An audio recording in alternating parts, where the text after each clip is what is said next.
Dami i gospoda, започнува програмата Гласот на народот со Слободан Томич. Интеракција 100%. Кажете си се што ви лежи на срцето и тежи на душата. Тука сме да ви помогнеме. Ексклузивни теми, соговорници кои нема да одбегнат со одговори на вашите прашања, коментари или критики. Постоиме за вас. Гласот на народот е клучот на демократијата. Гласот на народот со Слободан Томич во живо.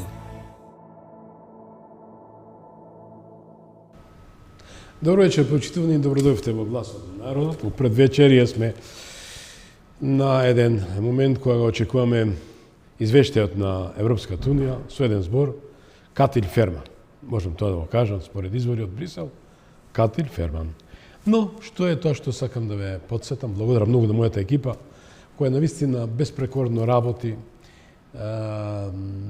максимално се залага за емисијата да биде ексклузивна. И вечерва ќе биде ексклузивна, ќе говориме за најголемото зло на човештвото, а да не речеме Македонија, тоа е корупцијата. Од друга страна, почитувани, реков по ваша волја, ваша молба, мене заповед, ја направив, ја исполни вашата желба, вашите пораки што ги испративте во изминатиот период, а се однесува за спаноста. И изминавме сите најтешки моменти од животот на македонскиот народ, особено во овој нов период кој ни се случуваат големи девастирачки ситуации. Затоа ќе замолам режијата будењето за Македонија да го пуштиме за подсетување, а веднаш потоа ќе го најавам мојот соговорник. Останете со нас. Пиев се разбудив.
Разбудам.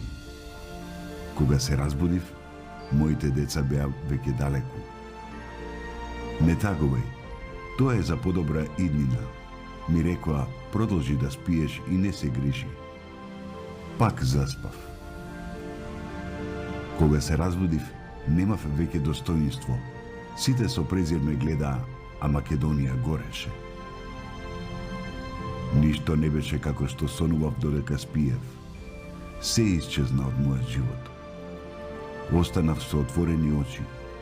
Ми идеше да врескам. Сон веќе не ме фати. Никој повеќе ништо не ми рече. А јас си ја загубив татковината по втор пат. Ништо повеќе не можев да вратам. Оти битките мои ги преспав. Се завртев околу себе. Сите спија. Гласот на народот со Слободан Томич. Гледајте ме. Да, драги мои, тоа е реалноста. Реалноста што нас не обкружува сите овие изминати 30 на години. Но, велам, никош не е досна ако го вклучиме алармот и да се разбудиме во вистинска смисла на зборот. Бидејќи им даваме простор во сите овие години најавачите на апокалипсата за да се поиграат со нашата судбина, со судбината на нашите деца и нашата иднина. Со тоа што, ќе речам, еве денеска, според информациите со кои ја располагам, дека извештајот на Европската унија е Катил Ферман. Што друго би можело да го очекуваме, кога корупцијата е главниот збор во Република Македонија, кога тендерарството, речам, во 4 очи е закон, кога носење на закони со европско знаменце е појава што Европската унија се намрштува, реагира. После се ова, што би очекувале од Европска унија? Особено тие кои рекоа дека ќе донесат правда, ќе донесат мир. Верували или не, ќе бидам среќен доколку се случеше чудо, но немаше никакво чудо, имаше само трагикомедии, еден циркус максимум. Овие циркус максимумс кој 6 години се дефинира според народот вистинска тиранија. Тиранија во кој дефинитивно македонскиот граѓанин и породи државјанство ставене во најмалото кутивче што постои, а се дефинира живот. Ги слушнавме пензионерите, ми беа вчера гости, им дадовме изим од тука, до Патат апел, до светската организација, да речам пред се, тоа е представено државата, меѓународна заедница. Замина пред Американската амбасада, што да видам искрено, ако ме прашате, мене ми е тоа навредувачки. Зошто? Бидејќи кога имам политички амбиент, ама да биде вистински политички амбиент, не клиентелистички, не криминоген, не коруптивен, не македонски, тука да се решат работите. Имаме злосторства, а немаме казни. Почитувани, јас пред да дојде мојата соговорничка, да, топ-тан корупција со салама тактика. Тоа е нашата тема, која ќе ја започнем за некоја минута. Професор доктор Слаđana Tasevska. И Тасева ја очекувам секој минут да дојде во студиото. Тако е собраќач, што речеме, но ние сме тука.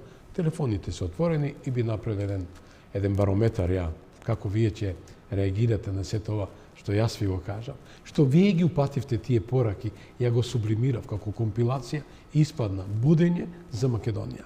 Дали натаму треба да бидете инертни? Зошто тој страв? Зошто тој начин на виткање на главата надолу? Кичма не смеете да дозволите. Тие се политиканти кои цел живот така живеа. Дојди, дрпни и дувни. Но повеќе нема тоа да се случи. Македонскиот народ, пак ќе речам, породи државјанство, речем нема да помине. Нема да помине бидејќи Македонија е оплячкана со еден збор. Ваша забелешка. Не само забелешка ваша. Барометрите на сите меѓународни институции и пулови. Поголем криминоген фактор во една држава која претендира да биде членка на Европска унија, а така наречената авторирана коалиција вели дека се за европски перспективи. Европски перспективи со криминогени активности и лепливи прсти оценува народот. Дали имаме слобода на медиуми? Најмалку. Најмалку. Еден од одредниците на Европската унија е да имаме слобода во медиумите. Не да ги спомнуваме народ. Да, народот се јавува, праќа пораки, упатува критики. Почитувани, со оглед дека рековме дека топтан корупција со салама тактика, да подсетам, тоа е нивниот дискурс, тоа е нивниот вокабулар. Така беше ова артикулација на поранешниот министер за външни работи, дека беше во тајфата, супер, мед и млеко. Што да ви кажем, убавина. Се окей, со лајкови, знаете, се тоа на часово што не добивме влез во Европската унија. Но на лагата кратки се нозете. Не може повеќе да го лажете македонскиот народ. Македонскиот народ жртвуваше многу и дома, меѓутоа и за Европската унија, и НАТО. Нема земја во светот. И народ пред се, пак ќе речам, македонски народ породи државјанство. Народ кој си ја почитува и сака Македонија као своја земничка татковина. Роден е во Скопје, во Македонија, меѓутоа треба со срцето и душата да седи во Македонија, а не само да ми простите со едниот дел од телото во Македонија, а со душата и срцето во други метрополи. Видовме дека политиканти лета орли, заборавајќи дека ова држава си има свој национални символи. И треба се почитуваат знамето, химната, грбот. Не да не упатат никакви не упатуваат пораки до народот дека сепак тие се политичари на македонскиот народ. Корупцијата, да бидам искрен, како што веќе дадам некоја нота, како што реков, досега е најкатастрофален. Значи, Македонија нема никаков напредок во борба против корупцијата. Кој злоупотребува инструментот европско знаменце, има низ за скандали во правосудниот систем, прави измени на кривичниот закон, кои не се во насока на борба против организираниот криминал. Со еден збор, жешка, нежешка, прежешка шлаканица од Брисел до владата на Ковачевски и Ахмети. Можеме и обратно да го засловиме. Ова ќе биде и нашиот дискурс, кој верувам да секоја некоја минута ќе пристигне госпоѓата Тасева, која е голем борец против корупцијата. Професорка која ја познам повеќе 20 години, која навистина ми остава незаборавни изјави, а ја ќе ја подсетам штом ќе пристигне во студиото. Вели вака, Слободане, криминалците се криминалци, не може да бидат ништо. Тие решија да се занимаваат со тој бизнис. Ќе украдат 15, 10, 15, 20, па има некој Бог ми стои 2-30 милиона. Им стојат по Циришка, Њујоршка, Сейшелс, каму доаѓаат тие острови таму, Маурициус. Не е околу јапонците во знак на извинување ќе направат, ќе го исечат едниот палец, прст, односно најмалиот прст, во знак на извинување. Тука стига. Но еве, да не должам, бидејќи веќе добив сигнал дека нашата соговорничка е веќе во студиото, барам еден джингл и се враќам од студиото и ја почнеме темата топ-тан корупција со салама тактика. Останете со нас. Гласот на народот со Слободан Томич. Гледајте ме. Соговорник кој е точен, прецизен и професионален. Професор доктор Слаđana Тасева, добро вечер и добро дојде. Добро вечер и благодарам за поканата. Кажав во најавата дека имаме едно убаво искуство со вас, со оглед дека една изјава што ми ја дадовте пред многу години на овој простор во една друга телевизија, која рековте: Слободане, такви се криминалците кои ќе си земат 5, 6, 7, 10 и повеќе милиони, еден прст да им исечеш, тие нема да замижат, ќе замижат или некоја година затвор, си ги соберат после парите и ќе си заменат. Од таа дистанца до ова, имаме ли разлика на бојата на криминалот и криминалците, како народот ги нарекува? Бојата на парите не се менува, бојата на криминалците исто така, само што за жал не си замина. Подобро ќе беше да ги собереа парите и да заминеа, барем ние да можевме да почнуваме нешто да правиме почеток. Вака постојано се вртиме во круг, веќе 30 години, или еве 20, откако рековме дека ќе се бориме против корупцијата, се уште не сме тргнале по патот, значи се уште нема никаков резултат. Професорка е еден од може ретките големи борци против криминалот, корупцијата, поранешен антикорупционер, се председател на меѓународната организација Transparency International Македонија. Како вели барометрот, кои институции се најкриминогени, најкоруптивни? Зависи за каков тип на корупција разговараме. Висока корупција. Ако зборуваме за висока корупција, тогаш тоа се високите ешалони на власта и високите ешалони на бизнисот и политиката. Тука се наоѓа високата корупција, која што речиси е недофатлива со било кои инструменти, ни со институциите, ни од страна на институциите кои што треба да работат на откривање на таков тип на криминалност за граѓаните е апсолутно невидлива. Таа е висока корупција која што е заштитена затоа што ние сме се уште заробена и хибридна држава, во која што институциите кои што треба да водат борба против корупцијата и да ги доловат и истражат ваквите однесувања, едноставно се заробени. Не можат да се вршат својата работа од раководствата во политиката и во бизнисот, кои ги контролираат сите сфери на општественото живење. Ние немаме ниту подобна власт, законодавна, извршна и судска, се контролира од едни центри кои што се не само политички, туку се измешани бизнис и политика.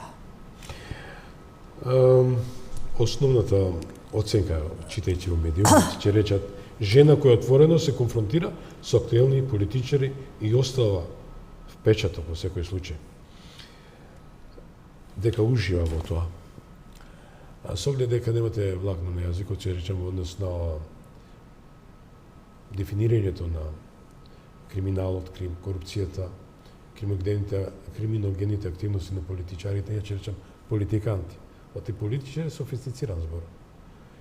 Што ќе додадете ден се тоа? Од кај црпите таа енергија, таа сила, таа решителност? Знаете што, мислам дека решителноста е повеќе во однос на тоа да се зборува вистината и да се остварува една заложба, а тоа е да се оствари борба против криминалот и корупцијата. Навистина не е големо уживање да се конфронтираш со некого, затоа што тие секогаш го возвраќаат ударот. И тоа се случувало многу пати. Тие уште повеќе тие имаат на располагање различни видови на средства и институции кои што ги користат кога го возвраќаат ударот. Имате закани некој? Имаше и закани, има и конкретни действија. Например, смеем да прашам. Например, за случајот кој што сега се враќа повторно Фени повторно има проблем со рестартирање на нивното работење, но јас како личност, а не како председател на Transparency International Македонија, сум осудена за клевета во случајот Фени, затоа што кажавме дека договорот кој што е склучен во однос на таа стечајна постапка, компанијата која што треба да го преземе управувањето, не ги содржа сите елементи кои што се предвидени во нашите закони. И нашиот суд ја ослободи организацијата од вина, затоа што Transparency не може да биде одговорно. Меѓутоа ме осудија мене како личност. Ете јас така од дома сум се решила да ги критикувам и да коментирам за содржината на договорот помеѓу Фени и Джисол. И нашите судови и суди едноставно ме осудија. Ова со сега ќе ве прашам, актуелно е најактуелно, тоа се големиот најсофистициран криминал, затоа и го дадов, само го пренесов насловот, топтан корупција со салама тактика, значи тоа е нивни жаргон. Имаме еден голем, според експертите, познавачите на приликите, голем криминал, особено со автопатиштата кои треба да ги ради Бехтел и Ненка. Вашиот коментар? Мислам дека секогаш има основа за сомневање ако немаме информации, ако нема транспарентност. Таму се уште нема информации за тоа што се случува, освен одредени информации за тоа колку од прилика се обезбедени пари или кој ќе ги води одредени постапки. Не знаеме ни што се планира, ни како се планира, ни кој ги носи одлуките. Меѓутоа 200 и кусор милиона колку македонската влада им ги префрли како да на еден фантом измислен проект кој нема дефиниран проект, има просто само една ископина или како му дажена испитување на дупка, ништо повеќе. Нели тоа е еден скандал или дно на дното? Тоа е замислено да биде проект клучна рака од проектирање до крај, затоа што имавме ние проблем со проектирањата и кои што и ден денеска се провлекуваат со автопатот Скопје, Кичево Охрид. Меѓутоа, апсолутно не смееме да дозволиме вака да се работи. Да се работи нетранспарентно и неодговорно и без отчет кон никого. И договорот да не се даде на јавност. Апсолутно сите работи треба да бидат јавни и за да може граѓаните и јавноста да се уверат дека тука ќе биде секако што треба и ќе се испочитува и запази јавниот интерес. Да, мислам дека и таа верзија што е пристигна до мене на драфт, мислам не е драфт, тоа е извештајот на Европската унија, за Македонија кој вели е доста катастрофален. Дозволите само некои параграфи да... Извештајот веќе го имате? Јас имам само детали, кои верувам дека се утре, мислам, треба да се обнелодени, мислам дека. Да. Македонија вели дека нема никаков напредок во борба против корупцијата. Понатаму се вели кој злоупотребува инструментот европско знаменце, има низ за скандали во правосудниот систем, прави измени на кривичниот законник, кои не се во насока на борба против организираниот криминал, што вели изворот, како е да речам без разлика, Жешка Шлаканица од Брисел за владата. Ќе додадете, што би додале на се тоа? Па би додала дека е добро ако е вака напишано. Затоа што ние досега имаме проблем со извештаите на Европската комисија, секогаш се розеви и не ја прикажуваат реалноста.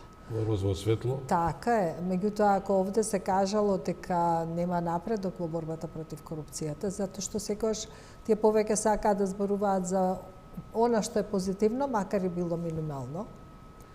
И со тоа нашите политичари правеа билборди и постојано се повикуваа на тоа дека извештајот е позитивен. Меѓутоа, ние дури сме имале дебати со делегацијата овде и со Канцеларијата за проширување во Брисел за тоа дека овие извештаи треба да бидат многу пореални, за да овозможат навистина да почнат да се менуваат работите. Нивниот став досега секогаш бил дека треба да бидат охрабрувачки. Ако малку нешто е направено, да се пофали за да биде направено уште повеќе. Но ние навистина нема повеќе каде да одиме подолу. Резултатите во борбата против криминалот и корупцијата се навистина загрижувачки и мислам дека треба сите отворено да зборуваме за тоа каде се проблемите. Професорке, првиот човек на холандската амбасада, значи председник на Кралството Холандија, да подсетиме дека Холандија беше држава која даде поддршка и во шарената или обоената револуција, дека ќе донесе правда, ќе донесе мир. Од друга ситуација, два пати. Господинот кажа, ова е криминал, тука криминал има. И повеќе стопираме. Нема да дадеме никаков финанска поддршка, бидејќи парите веќе се злоупотребени. Не сум убедена дека нема да даваат финансиска поддршка. Мислам дека тоа е дел од нивните политики да ги поддржуваат промените. Но мислам дека покрај тоа што даваат поддршка треба да бараат повеќе одговорност и отчетност и треба да следат која е одржливоста на таа поддршка. Дали навистина таа поддршка е искористена за вистинската цел? Што се случило со парите потрошени, како се потрошени и каде се луѓето, ако луѓето биле едуцирани. Значи, ние имаме проблем постојан со таков тип на поддршка. Една работа е несоодветно користење, внесување на несоодветни луѓе кои што не се заинтересирани или не сакаат да останат на тие позиции и не следење на тоа како се спроведени проектите и кои резултати се постигнати. Но јас не се сомнам дека нема да пристигне поддршка во еднина, меѓутоа за ова политичка структура ја мислам дека заврши више таа поддршка, тоа зелено светло или ветер у грб, дека нема да добие ни СДСМ, ни ДУИ, имајќи факт дека Кралството Холандија, кој е еден од главните стожери во Европската унија, се согласите со мене, веќе рече non passaran. Критика има и од други држави, не само од Тоа сакам да ве прашам. Холандија. Да, има и од други држави, а веќе тие сите сериозно ни упатуваат пораката дека многу работи зависат од нас и дека нема да бидат толерирани однесувањата кои што значат едно се зборува, а друго се прави. Исто и ова што се случи сега со измената на кривичниот законник. Токму тоа сакам да прашам, да? Побрза постапка, не? Да, тоа е спротивно на сите правила, односно и спротивно на тоа сите нотирано Европската унија во извештајот, да бидам искрен. Ние сме подписници на конвенциите, подписници сме на конвенција за борба против организиран транснационален организиран криминал, во кој што вели минимумот на казна за таков тип на криминал треба да биде 4 години. Не се спуштивме под тој минимум, кај нас казните се 3 години. Тоа ќе донесе понатаму во проблеми во истрагите, проблеми во меѓународните соработки за борба против таков криминал. И тоа е нешто што ги загрижува сите, не само нас, затоа што не се станува збор сега само за нашите случаи. И сега ние се соочуваме се една ситуација да политиката прави што сака, засновано само на незиниот дневно политички интерес, зашто беше злоупотребено европското знаме, кое што беше искористено за промена на кривичниот законник со светлосна брзина, каде што гледаме сега дека голем број на кривични дела, односно постапки застаруваат, се затвараат и ќе мора државата да се соочи со плаќање на обештетувања на лицата против кои се водени тие постапки. Од една страна за спроведување на мерките за обезбедување, дали било притвор или нешто друго, и секако трошоците за адвокати. Значи ќе платиме два пати. Еднаш за парите што ги земале незаконито и сега ние ќе им дадеме дополнително за да уште подбаво се чувствуваат. Дали ова купување на собствена слобода од страна на актуелната политичка гарнитура, бидејќи со ваков гротесен начин, да кажам, криминален начин на носење на закон, измена на закон, се купуваат слободата, едноставно се само амнестираат. Се само лустрираат. Видете, тука мораме да ја почитуваме презумпција на невиност. Ние немаме индиции и сознанија за тоа конкретни действија што ги направиле актуелните носители на власт. Меѓутоа, очигледно е дека на многу други претходни носители на власт и учесници во вакви действија им се обезбеди слобода, а тоа не е направено без политички некаков политички резон, затоа што тука постои интерес на политиката да се обезбеди поддршка од мнозинството во собранието денеска за да се изгласа измената на уставот. Го имаме тој джентлменски договор меѓу политичките субјекти на заминување, на доаѓање. Ти мене ослободиме, ја ќе те ослободам, значи си ги опростуваат своите греови. Тоа значи, секогаш било така, но ова се направи едно премногу брутално навлегување во кривичното право и во кривичните постапки, така да една голема бројка, голем број на кривични дела, од кои што првенствено требаше да очекуваме заплени и конфискации на незаконито одземените имоти, одземените пари од државата, да се вратат назад. Апсолутно сега тоа нема да се случи. Ќе важи дате му врани очи нема? Тоа секогаш важело, меѓутоа никогаш не било вака брутално и очигледно. Професорке, во контекст на сето ова се станува збор за вршење притисок врз судиите, конкретно беше за Врховниот суд. Незината екселенција Агелер беше поканета од први човек на Врховниот суд. Колку што разбра со мои извори, интересно коинцидира дека постои една таква дешаванка во ресторанот Уранија, кај што беа на чашка муабет, се појави и премиерот Ковачевски. Како го толкувате? Не знам за тој настан што било во ресторанот Уранија и кој се појавил, кој веќе седел и се појавил. Велам, извори, значи, кажуваат очевидци кои ги видоа и така натаму. Знаете, тие сите информации не се неважни. Граѓаните треба да знаат Зато и ве поканив. Кој со кого се дружи и што се случува зад кулисите или во меѓувреме.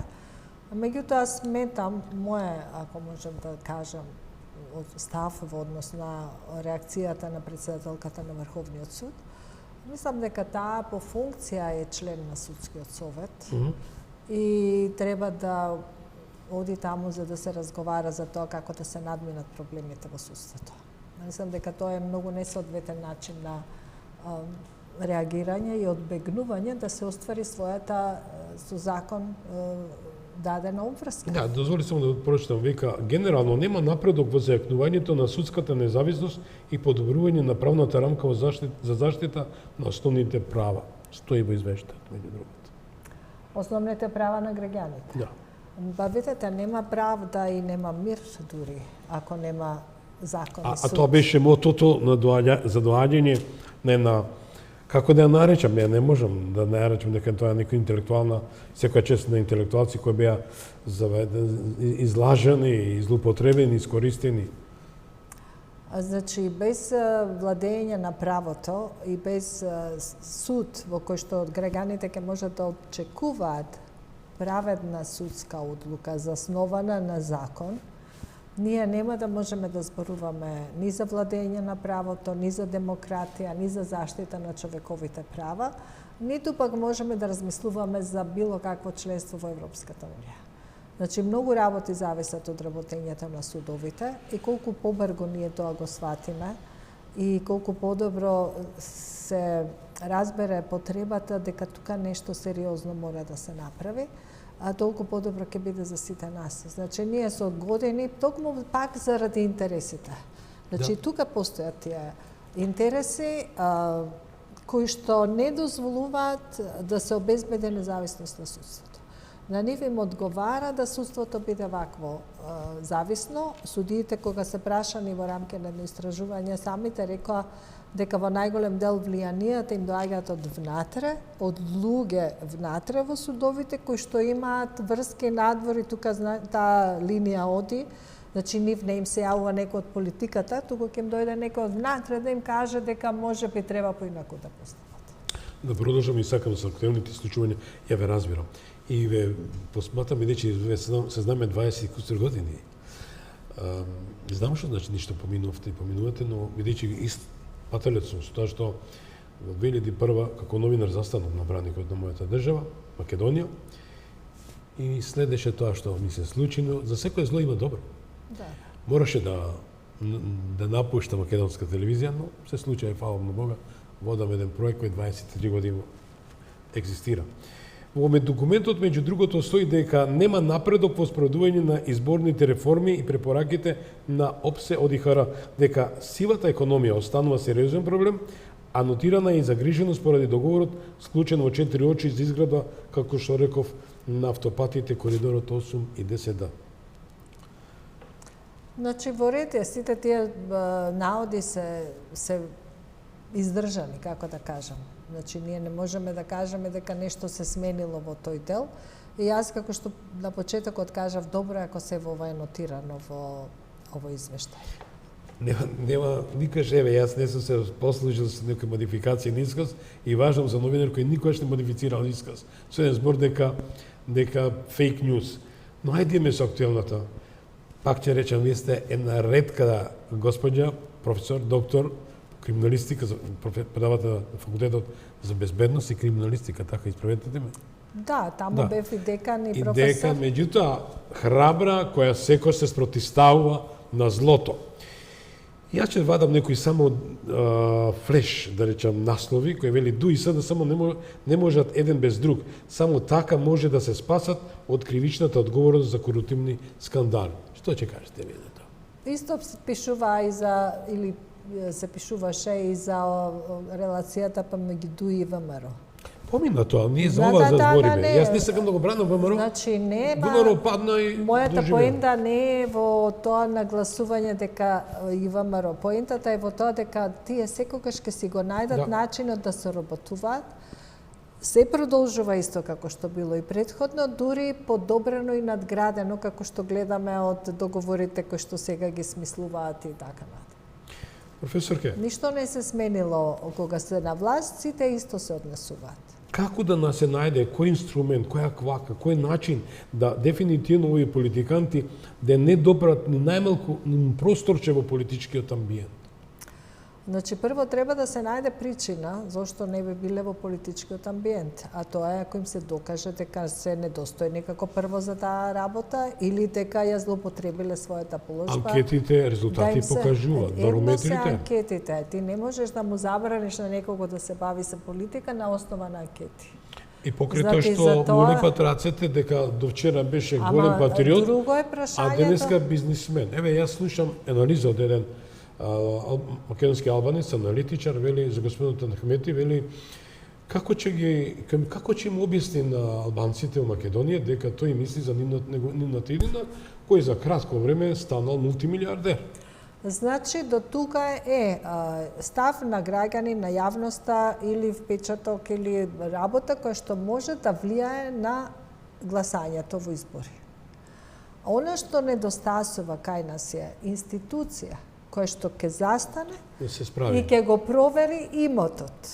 Како е стекнат, затоа што многу е лесно да се провери дали ова со што се располага е стекнато на легален, легитимен, законит начин.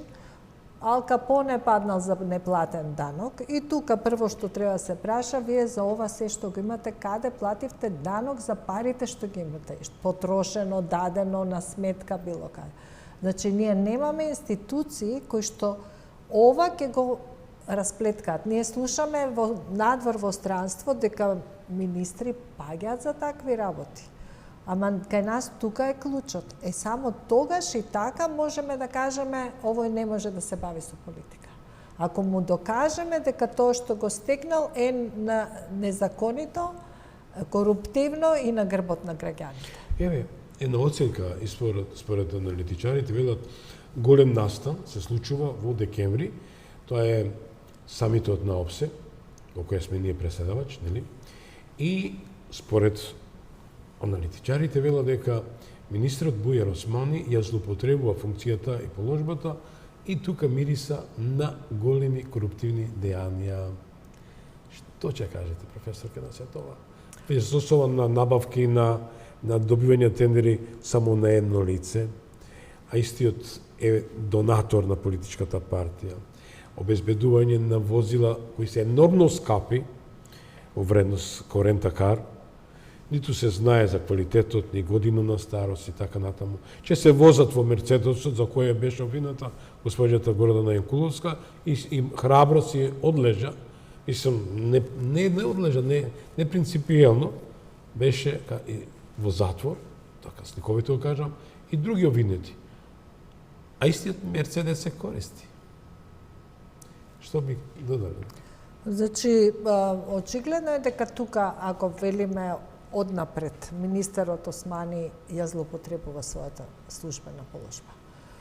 Првен, тоа треба да се спречи и да се следи. Треба да се види, имаме, пак ќе се вратам на институциите. А кој ќе спречи? Опозицијата не може. Значи, институциите, ако си ја вршат работата, ние веднаш ќе знаеме дека министерот Османи не ги испочитувал тендерските правила или ги прекорачил, не знам, цените и така натаму. Меѓутоа, ние немаме или имаме институции кои што не реагираат во оваа ситуација. Зашто? Затоа што господинот Бујар Османи е во власта и затоа што тие институции се заробени. Кој да стане од тие институции да каже би сега било што, утре нема да биде таму. Значи, се владее со застрашување, се владее со невозможување на институциите да си ја вршат работата и затоа се владее на начин како што се прави сега. Професорке, ќе ми да предизвик. 5 минути се ваши. Сакам еден заклучок. Веќе емисијата веќе при крај. Ќе ми дојдете повторно во една друга издање, но би сакал од вас една оценка. Дали за вако политички амбиент, кој се терети и се обвинува за многу незаконски активности, само не заборев, според медиумите, според повторно аналитичарите, се спомна актуелниот премиер, кој чија сопруга си земала државно земјиште по 1 евро. Од друга ситуација, истот вели има право. Дали е конфликт на интереси? Исто така со одобрување на грант од 15-16, не знам толку милионски суми, на фирмата во која тој некојаш бил, што не може да има дисконтинуитет да се прекине, а тоа се пари кои сепак се милионски суми. Еве, нека биде тој финален збор, еден заклучок за вакви случаи, ве молам. Знаете што, повторно ќе се вратиме на состојбата на тоа како е поставена власта во оваа држава и начинот на кој што се воспостави власт која што контролира се. Тоталитарен режим, целосна заробеност на државата и на нејзините институции и држава во која што никој веќе нема надеж дека ќе имаме во блиска иднина можност да видиме дека ќе профункционира и државата и дека ќе завладее правото. тоа е најпоразителниот факт со кој што ние сите се соочуваме и го знаеме дека е така. Уште попоразително е тоа што ние немаме од внатре капацитет и сила како граѓани да застанеме, да се спротиставиме. Затоа што и вие рековте на почетокот, да, вие сте една од тие кои што зборуваат вистината или И денеска стоим на тоа. Меѓутоа, има многу малку луѓе кои што би застанале до мене да ја проговориме заедно вистината, да се поддржиме. Ги повикуваме обвинителите, ги повикуваме судиите да се изборат самите за својата професија. Не се сите ни нечесни, ни корумпирани. Но тие се тие кои што треба да ја преземат работата и да се изборат за својата професија. Еден за финале, верувам дека имаме 3 минути. Спомнато беше идеја и донесен закон за борба и справување со криминалот и корупцијата, потекло нимото од Институтот конфискација. Агенција на професионални неутрални кадри во кои ќе менаџираат професионалци од вашиот тип, еве си земам за право, како слични со вас, да има тука и новинари, да има тука и политичари, да има тука правници и тие да бидат вистински фајтери да се справуваат. Може ли тоа да се случи? Нормално со поддршка пак ќе речам на меѓународен фактор, навикнавме ние. За да се случи тоа, потребно е да постојат сите вакви чинители. Значи, има во светот примери на такви институции кои што од почеток до крај, од водење на истрага, откривање на делото до поведување на обвинение, ја тераат самите целата постапка со можност за примена на истражни мерки за обезбедување на притвори и така натаму. Тоа беа институциите во Хонг Конг, во Сингапур, каде што се смени сликата драстично од најкорумпирани, сега стана чисти држави. Меѓутоа,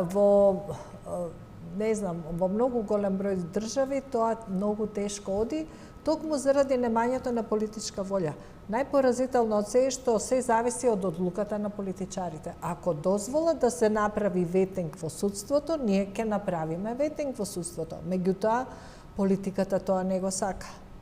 И сите работи кои што треба се донесат како одлука, зависат од нив и за тоа се потребни и меѓународниот фактор, вакви извештаи, како што рековте, ако е напишан јасно и прецизно со детектирање на сите слабости, може да придонесе кон тоа, за да можеме и нив да ги анимираме заедно со нас. Секако преди се промени во државата, на политичките амбиенти. Значи, промени се неопходни најмногу во политиката, би рекла. Професор, ке ви благодарам многу што бевте мој соговорник. Не остануваме тука, со дека веќе начнавме на голема тема и ќе биде задоволство да ми бидете почесто гостин. Мораме да ја тераме таа институција, агенција за справување на борбата со криминалот, да биде факт, не само фикција. Да видиме како ќе ни оди. Дајваш. Почитувани, благодарам многу професор доктор Слаđan Ataseva. Еве, даде една оценка за ова што нас ни е рак рана и проблем со кој ние се соочуваме. Бидете ми живи здрави, утре се гледаме со интересни содржини, интересни соговорници, како и вечерашниот. Тук ќе ве поздравам од ова студио, останете натаму со програмите на телевизија Вистина. Пријатно вечер.